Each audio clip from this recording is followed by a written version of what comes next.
नमस्कार, मैं डॉक्टर राकेश पाठक।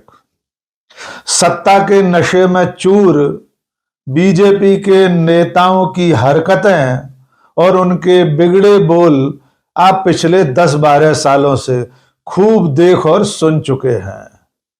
सत्ता के सर्वोच्च शिखर से लेकर पन्ना प्रमुख तक अपनी हरकतों और उल्टी सीधी बातों से लगातार चर्चाओं में बने रहते हैं।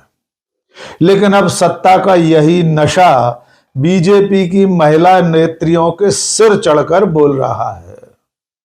भूतपूर्व सांसद से लेकर पार्षद और पदाधिकारियों तक घमंड में चूर होकर जनता के साथ क्या सलूक कर रहे हैं और अपनी बोली बानी से किस तरह समाज में विवाद का विषय बन रहे हैं, इसके 3-4 नमूने पिछले चंद दिनों में सामने आए हैं। मध्य प्रदेश की एक महिला पदाधिकारी ने क्रिसमस के मौके पर एक नेत्रहीन महिला से किस कदर अमानवीय व्यवहार किया है, ये पूरा देश देख चुका है। राजधानी दिल्ली में बीजेपी की एक पार्षद साउथ अफ्रीका के फुटबॉल कोच को हिंदी न सीखने पर देश छोड़ने की धमकी दे चुकी है और महाराष्ट्र की एक भूतपूर्व सांसद मुसलमानों के नाम पर देश को डराते हुए कह रही हैं कि हिंदुओं को भी 3-4 बच्चे पैदा करना चाहिए। आइए आज इन 3 महिला नेत्रियों के नमूने आपके सामने पेश करते हैं। शुरुआत करते हैं राजधानी दिल्ली से। दिल्ली में पटपड़गंज वार्ड की पार्षद हैं रेणु चौधरी। उनके इलाके में मयूर विहार फेज 1 में डीडीए का एक पार्क है जिसमें बच्चे फुटबॉल खेलते हैं। वहां पिछले 12 सालों से साउथ अफ्रीका के रहने वाले जोशुआ नाम के एक कोच बच्चों को फुटबॉल खेलना सिखा रहे हैं। लेकिन अचानक सत्ता के घमंड में चूर रेणु चौधरी को हिंदी की चिंता हुई और उन्होंने इस फुटबॉल कोच को सरेआम भीड़ के सामने, बच्चों के सामने, बच्चों के अभिभावकों के सामने खुलकर धमकी दी कि 1 महीने के भीतर हिंदी सीख लो वरना भारत छोड़कर चले जाओ। पहले ये वीडियो देख लीजिए। सीरियस हो ही नहीं मेरी बात के लिए, सीरियस सुन के भी राजी नहीं हो तुम। क्यों नहीं सीखी हिंदी? अगर इसने 1 महीने में हिंदी नहीं सीखी से पार्क छीन लो। हंसने की बात रही है, सीरियस बोल रही हो ये? नहीं, 8 महीने हो गए बताए हुए मुझे। अगर 1 महीने में हिंदी नहीं सीखी, यहाँ का मातृभाषा नहीं सीखी, यहाँ का पैसा खा रहे हो तो मुंह में भी हिंदी बोलना सीखो। मैंने 8 महीने पहले ही बोला था, नहीं हुआ ना। सब लोगों ने, सोसाइटी वालों ने हमारे बच्चों को सिखाता है, मैंने छोड़ दिया था। बता रही हूँ तुझे, आगे ये पार्क बंद हो जाना चाहिए। कोई भी क्रिमिनल एक्टिविटी होगी तो तुम जिम्मेदार हो।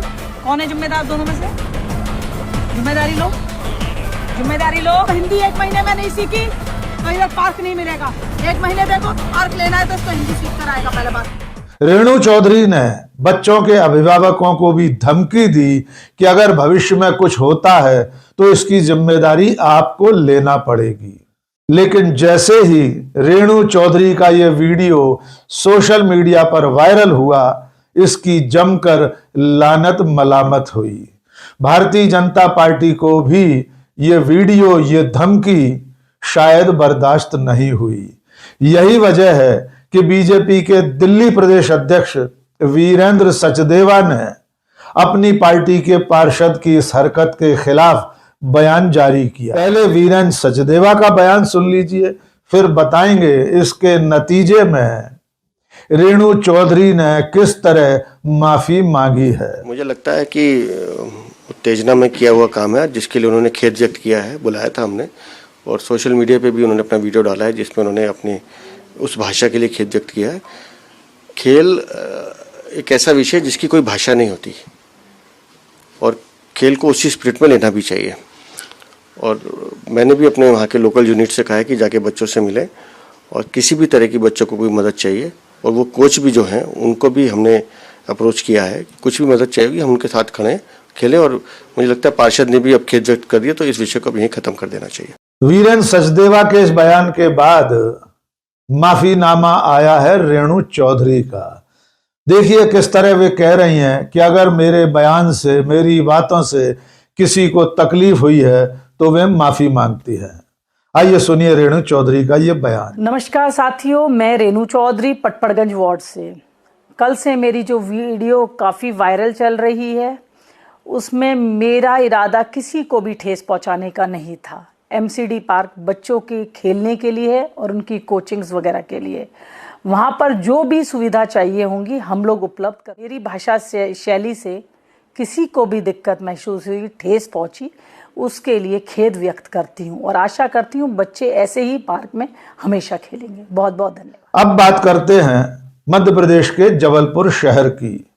जबलपुर में भारतीय जनता पार्टी की नगर इकाई में उपाध्यक्ष अंजू भार्गव ने जो हरकत की, वो हरकत आप सब लोग देख चुके होंगे। एक बार फिर देख लीजिए कि अंजू भार्गव भगवा ब्रिगेड की भीड़ के साथ एक आयोजन में पहुंची थी, जहां पर ईसाई समाज के लोग बच्चों के साथ क्रिसमस के त्योहार की तैयारियों में जुटे थे।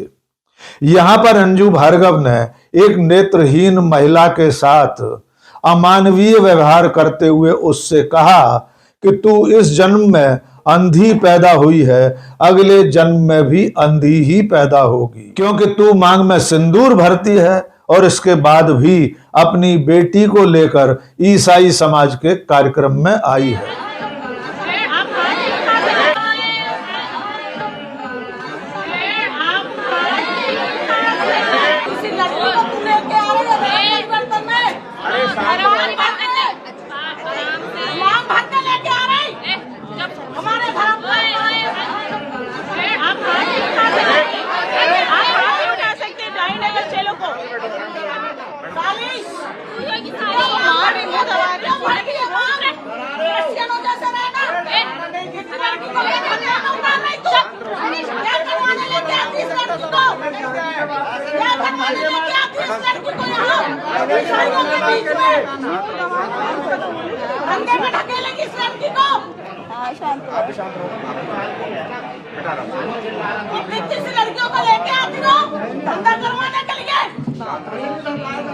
इस वीडियो के वायरल होने के बाद भारतीय जनता पार्टी की नींद टूटी है और वहां के जिलाध्यक्ष ने अंजू भार्गव को 7 दिन के अंदर जवाब देने के लिए कहा है। अंजू भार्गव को बीजेपी जबलपुर के जिलाध्यक्ष रत्नेश सोनकर ने कारण बताओ नोटिस जारी किया है।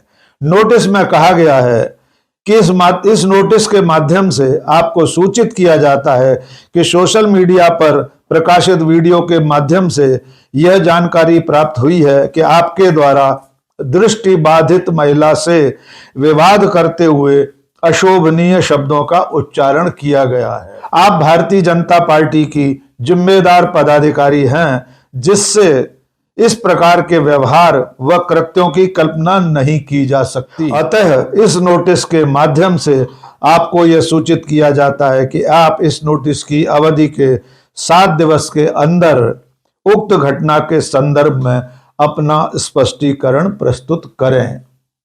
अब देखना होगा कि अंजू भार्गव पूरी दुनिया के सामने आ चुकी अपनी हरकत पर क्या स्पष्टीकरण देती हैं और उसके बाद पार्टी क्या कार्रवाई करती है। अब एक तीसरा वीडियो भी देख लीजिए। ये बयान है भारतीय जनता पार्टी के टिकट पर 2024 में महाराष्ट्र की अमरावती लोकसभा सीट से चुनाव लड़ चुकी नवनीत राणा का। नवनीत राणा इससे पहले निर्दलीय तौर पर अमरावती से ही लोकसभा चुनाव जीती थीं, लेकिन 2024 का चुनाव कांग्रेस प्रत्याशी के सामने हार गईं। वे अभिनेत्री भी रही हैं, लेकिन अब मुसलमानों के नाम पर चल रही हवा में एक ऐसा बयान दे रही हैं जिसमें वे हिंदुओं से अपील कर रही हैं कि एक तरफ मुसलमान 19 बच्चे पैदा कर रहे हैं, तो हिंदुओं को बचाने के लिए, हिंदू राष्ट्र को बचाने के लिए, हिंदुओं को भी कम से कम 3-4 बच्चे पैदा करना चाहिए। आइए सुनिए बीजेपी की नेत्री, भूतपूर्व अभिनेत्री नवनीत राणा का ये मुझे बयान। 4 बीवी होने के बाद मैं 35-40 बच्चे नहीं कर सका, तो मैं सभी हिंदुओं को आग्रह करूंगी कि ये 19 बच्चे पैदा कर रहे हैं, तो हम किमान 3 से 4 बच्चे ये हिंदुस्तान में हम सब हिंदू भाइयों ने, बहनों ने, हमने करना चाहिए। ये हिंदुस्तान को पाकिस्तान बनाने के राह पे चल रहे हैं, तो हमको हमारे हिंदुस्तान से अगर प्रेम होगा, ये 19 बच्चे कर रहे हैं, तो हमने जरूर 3 से 4 बच्चे जरूर सबने करने चाहिए। नवनीत राणा के इस बयान पर सोशल मीडिया में जमकर बवाल मचा हुआ है। कई तरह के सवाल खुद नवनीत राणा से पूछे जा रहे हैं। सोशल मीडिया प्लेटफॉर्म एक्स पर कई यूजर्स ने उनसे पूछा है कि वे 4 बच्चे पैदा करने का अनुरोध दूसरों से कर रही हैं, वे खुद इस अभियान में कब योगदान देंगी। कई लोगों ने विकिपीडिया से उनकी जानकारी हासिल करके लिखा है कि आपके खुद के 2 बच्चे हैं, आप खुद 4 बच्चे कब पैदा करेंगी। और लोग ये सवाल भी पूछ रहे हैं कि कितने मुसलमानों के 19 बच्चे आपने देखे हैं।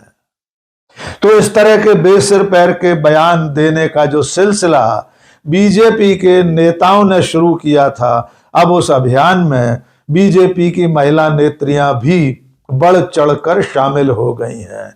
सत्ता के नशे में चूर महिला नेत्रियां न केवल सार्वजनिक स्थानों पर, धार्मिक आयोजनों में, खेल के मैदानों में लोगों के साथ बदसलूकी कर रही हैं, बदजुबानी कर रही हैं, बल्कि नवनीत राणा जैसी पढ़ी लिखी भूतपूर्व सांसद हिंदुओं से 4-4 बच्चे पैदा करने का आह्वान कर रही हैं।